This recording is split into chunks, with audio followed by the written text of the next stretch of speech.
Suivez.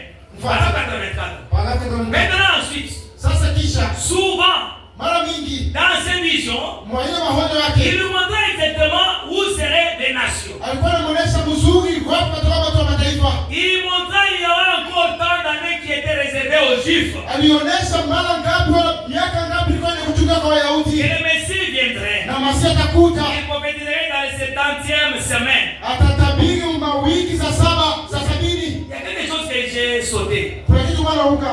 Il faut que cela s'achève avec la même chose. Ni mzuri malizika na kitu kimoja. C'est ça, non? Ouais. Écoutez. Msikie. Il faut que cela, vous savez, quand ça commence avec l'adoration de l'idolâtrie, Mnajua wakati inaanza vile na kuabudu. ça s'achèvera aussi avec l'idolâtrie. Kama na kuabudu sana Voilà, c'est de cette façon que cela avait commencé. Ni mnamna moja ilianza. Cela fut condamné. Ile kaukubiwa. Cet Hector avait commencé par l'adoration d'une statue. Ile kitu kwa sababu kaanza kule na kuabudu On sanamu.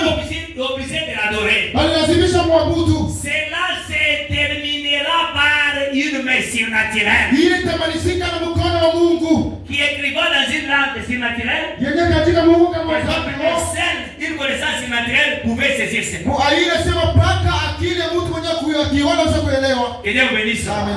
Comme ça a commencé avec l'idolâtrie. Vile ilianza na kuabudu sanamu. Ça finira encore avec l'idolâtrie. Mwisho yao pale kuabudu sanamu. Et ceux qui lisent fassent attention. Na pale banasoma batebe hange. Amen. Amen. Ne prenez pas ces choses avec beaucoup de légèreté. Musibebe vitu na wepesi kabisa. La statue qu'on avait exigé d'adorer n'était pas la statue d'autre personne, c'était la statue de leur propre prophète. Sanamu ile watu walikuwa wanabudu kwa mtu mwingine alifanya wanabii wao. Est-ce que c'est pas ce que nous voyons dans le tabernacle?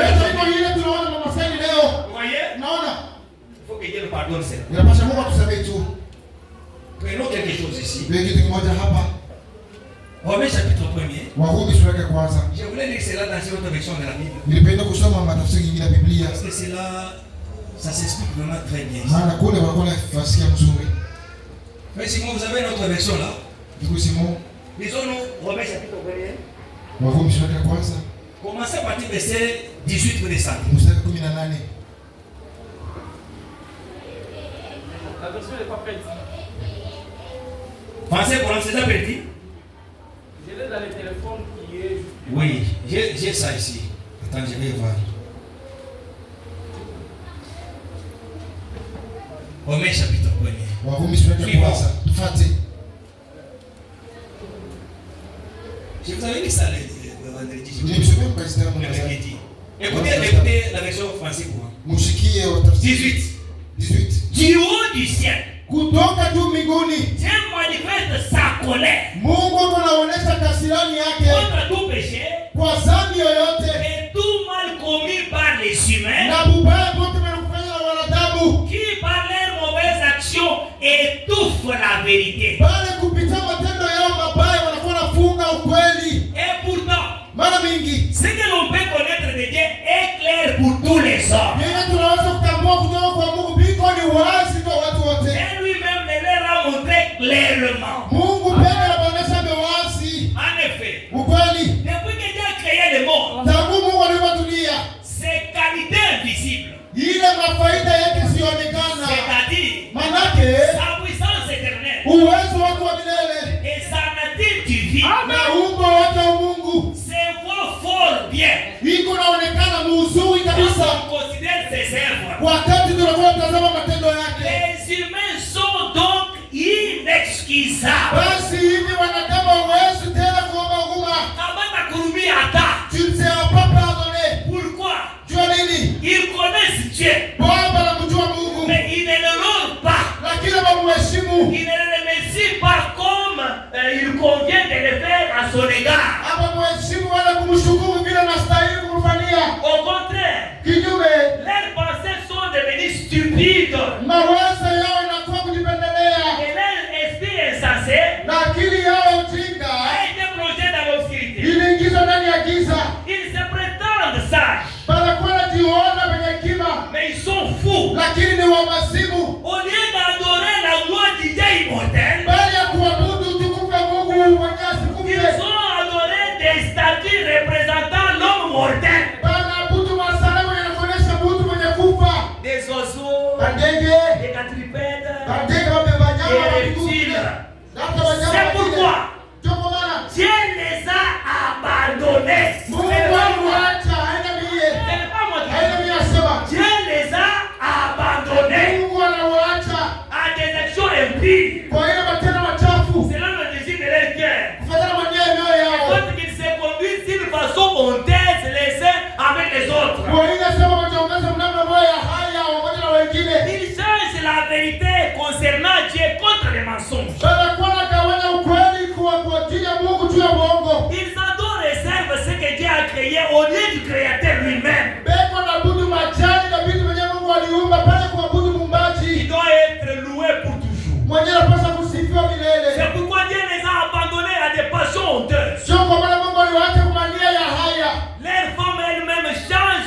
nature. Na wake wao wanakuwa nao wanabadilisha mapatano ya kiumbile, wanafanya vitu vyenyewe bila vizuri.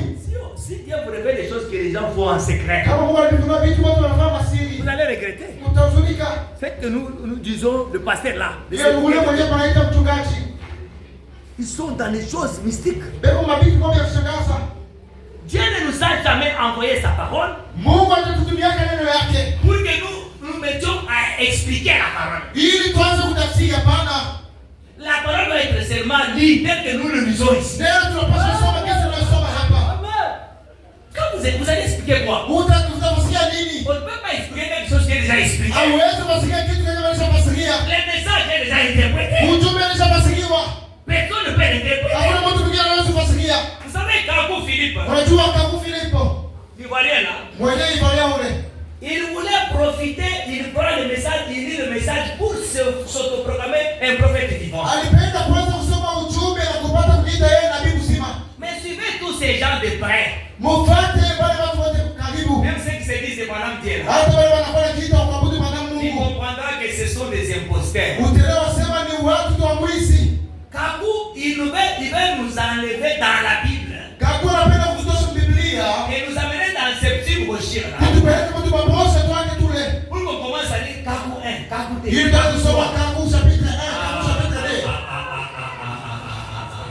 Et il a déjà derrière lui. Na kuko watu nyuma yake. Faites attention, derrière une fausse doctrine, il y a une puissance terrible qui attire les gens. Ukeme hange nyuma ya dini za wao kuna uwezo wa mingi kufuta watu. L'idolâtrie, c'est un démon horrible, comme le prophète le dit. Kuabudu sanamu wala usanamu inakuwa ni demoni mkubwa. Si cela était une mince affaire, Kama ilikuwa kitu chepesi. les catholiques ne pouvaient pas accepter d'adorer la statuette là. Wao Katolika hawakuweza kuabudu kale ka sanamu. Le poupée en plastique là, on ne Kale peut ka pas adorer ça. kale wanafanya bale sema mbele. Derrière ça, il y a une puissance d'envoûtement terrible. Nyuma ya ile kuna uvuto mkubwa kabisa. C'est pourquoi faites attention. Sio kama mkiwe hange. La Bible dit que vous avez été racheté à un grand prix. Biblia inasema mlikombolewa kwa gharama kubwa. Le prix du sang du Seigneur Jésus-Christ. Gharama ya damu ya Bwana Yesu Kristo. Ne devenez pas esclaves du sang. Usikuwa watumwa ya watu.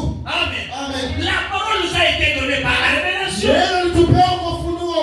pour que chacun de nous arrive à le recevoir dans Ili son kila âme. mtu afike na kumpokea nafsi yake. Amen. Amen. C'est ce que Jacques dit. Jona Yakobo anasema, Recevez avec douceur la parole qui a été plantée dans vos cœurs qui peut sauver vos âmes. "Mpokee na upole neno lipatiwe ndani ya mioyo yenu ili liweze kuokoa nafsi." La parole est une semence. Neno linakuwa ni mbegu. Et cette semence doit être enfouie sous ton âme. Na ile mbegu inapaswa kupandiwa ndani ya nafsi yako.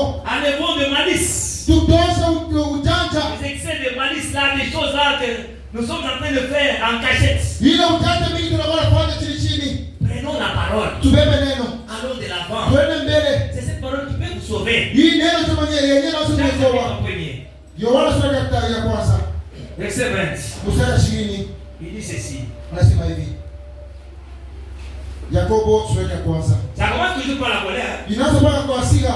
La colère de l'homme n'accomplit pas la justice de Dieu. Hasira mtu hawezi timiza uwaji wa Mungu. C'est pourquoi, Ndio kwa maana rejetant toute souillure penye kuacha ile ujanja wake et tout excès de malice, na uchafu wote na ujanja kubwa, recevez avec douceur mpokee na upole la parole qui a été plantée en vous neno lile lilipandiwa ndani yenu et qui peut sauver vos âmes. liwezayo kuokoa nafsi zenu. Vous êtes déjà fatigué? Ulishachoka? Donnez-moi un amen. Unatamia. Mettez en pratique la parole. Lakini mtie neno mtendo. Et ne vous bornez pas à l'écouter Msisimame kuisikia, en vous trompant vous-même par de vos raisonnements. mkijidanganya wenyewe na mafikiri za uongo.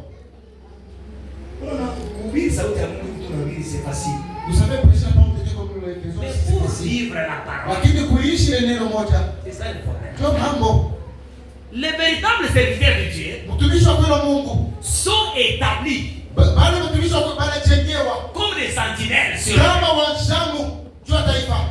Quand ils voient venir l'épée, Wakati anaona mpaka kuja, ils sonnent la trompette. anapiga tarumbeta, Il avertit le peuple. anakuwa anaonya taifa. Amen. Amen. Les temps du soir Wakati ya jioni dans lesquels nous vivons mwenye tunaishi est déjà passé derrière nous. ilishapita.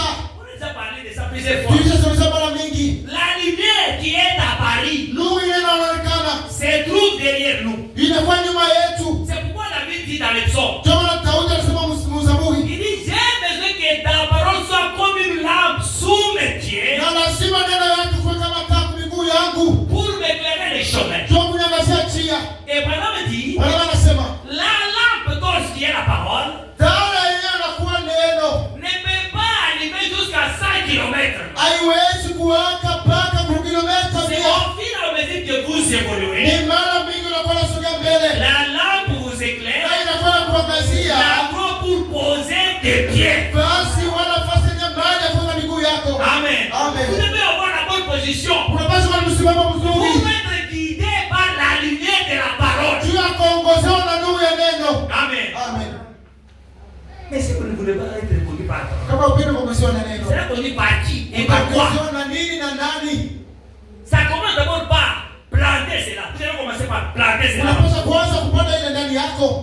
Et ça va germer. Na ile itakomala. Comme vous connaissez Unajua le secret de multiplication, siri ya uzalisho. chaque semence doit se reproduire Kila mbegu inapaswa zalana. selon son espèce. Uzalisho kufuatana na aina Si yayo. vous avez semé Kama ulipanda la semence en mou, mbegu mapendo, parce que tout vrai ministère, maana kila huduma ya kweli selon William Branham, fadhana na Biblia namo n'est-il que 3 ans et demi. inagawia tu ni miaka 3 na nusu. Et ces 3 ans et demi sont les 3 ans et demi d'ensemencement. Na ile miaka 3 na nusu inakuwa ni ya kupanda. Si l'église dépasse 3 ans et demi sans tomber dans une dénomination, Kama kanisa lafanya miaka 3 na nusu iingie mu madhehebu, elle ne tombera jamais dans une dénomination. haitaanguka tena madhehebu. Nous, on a déjà passé 3 ans et demi. Tulishapitisha miaka 3 na nusu. C'est le même message depuis le début. Ni ujumbe ambao utakuwa mwanzo. Et nous prêchons Ndio jusqu'aujourd'hui. tunahubiri mpaka leo. Et vous êtes